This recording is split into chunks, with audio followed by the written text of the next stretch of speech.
தானே தெரியணும் உங்களுக்கு. சரியா இல்லப்பா?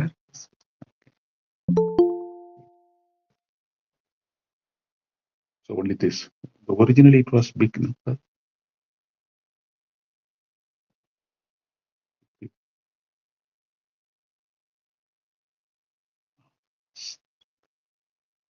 Sorry.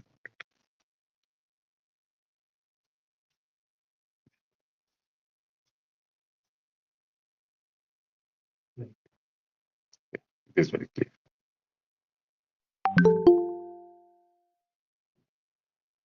அதான் சொல்லும் தெரியுது.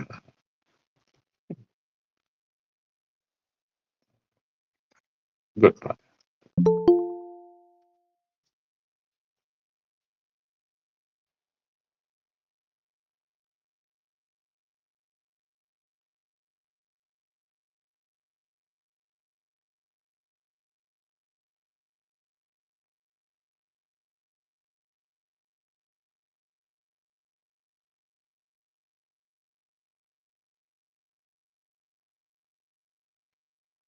Good evening, Father.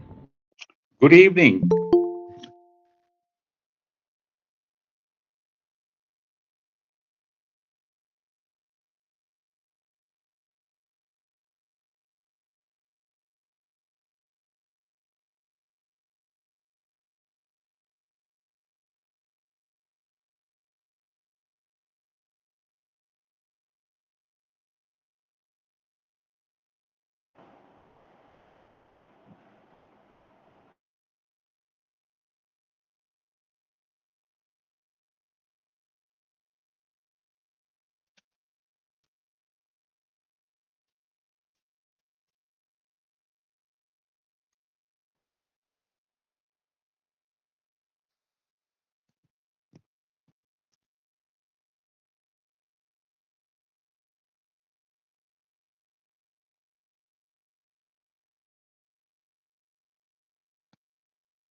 So they will call us, right?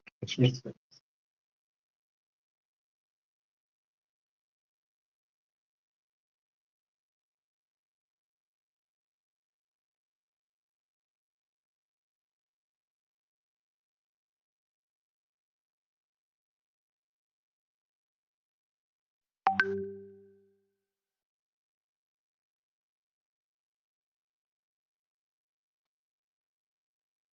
Okay, Father, this is.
Father, shall I start, Father? Yes, yes, I'm ready.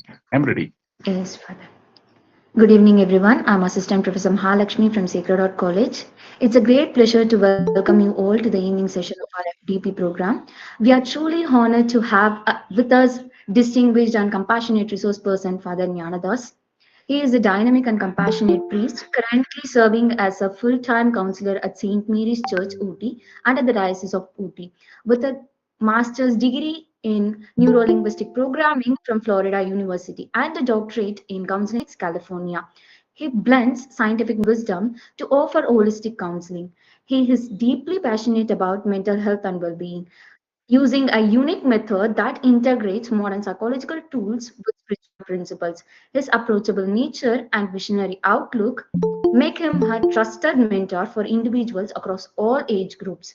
With his unique blend of psychological insight and spiritual depth, we are sure to gain valuable perspectives in this evening. Now, with great respect and joy, I invite Father Jnanadas to take over the session and enlighten us with his words. Over to you, Father.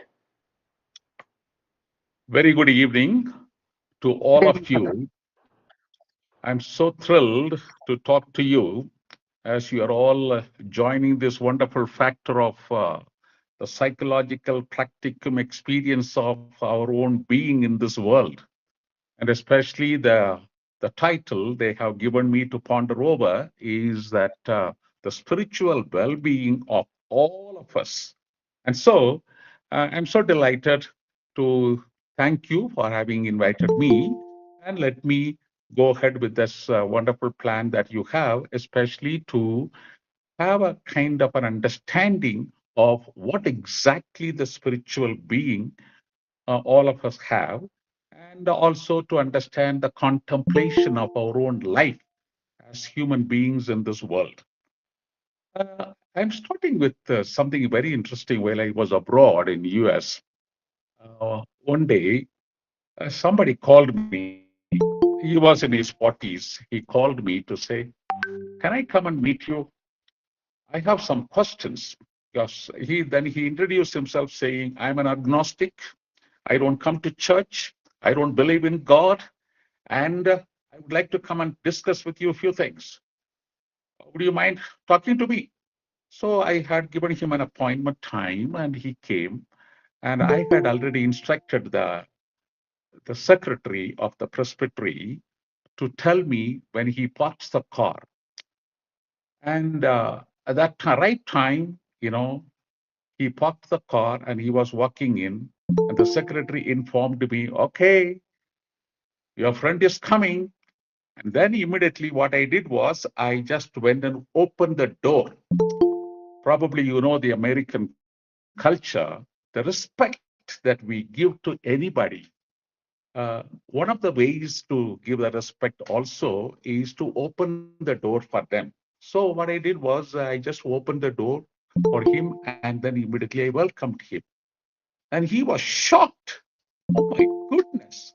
I just rang the bell. You came to open the door for me? It's interesting. And immediately he told me, Father, I now believe that there is God. I said, oh my goodness, why do you say so? I know why you say that. Come on, let's start the talk. So he came and he was asking some of the questions, but he was completely taken up by my venture of going out of the way to open the door for him. And so he told me, he asked me, one of the questions is this: why did you impel yourself to come and open the door? What motivated you? Every human person in this world is an image of God. This is a wonderful understanding, the same time, the sacred understanding all of us are coming up with. Every human person has to be respected because everyone is an image of God. And that is the reason I came out to open the door for you, and so you came in. Then immediately he was simply taken up. Then he asked me about the image of God, what it is, and so on and so forth. And probably, my friends, I may be able to share with you some of the perspectives that we have arrived at today, especially about our own personal spirituality. What is very interesting is these days is that, there is a difference. They talk about in psychology about the individuation and individualism. The individuation and individualism. The individuation is that I have to respect myself, that I am somebody unique in this world, and there was no one like me before in this world. No one is going to be like me afterwards in this world. And so my time, my life here is a unique time, and nobody is going to be in my place. Nobody can substitute me. And that is the reason that we have to respect our own self image. So once you begin to have a self image of yourself, that because God has given you that wonderful idea of accepting yourself as an image of God, what happens is that you begin to have that so-called idea of becoming. The becoming is the likeness. Probably, those of you who are familiar with the biblical perspective is that God has created each of us in his image and we become his likeness. The likeness is that, you see, all of us have to be wonderful in the way of connecting ourselves with others. And that is the reason we have to love ourselves. And the same way we love ourselves, we love others. And in psychological term, I can use this word, we affirm the self-image. The affirmation has to have an effect on others. So the effect of my self-recognition, the self-affirmation has an effect on others. So my friends, today, the wonder of our spirituality is that first and foremost, we have to accept our own self image. But the individualism is that we are carried away by times we are depressed in a way people are talking about our own bodily image. This fellow is black looking, this fellow is not able to look at others properly, he has a poor self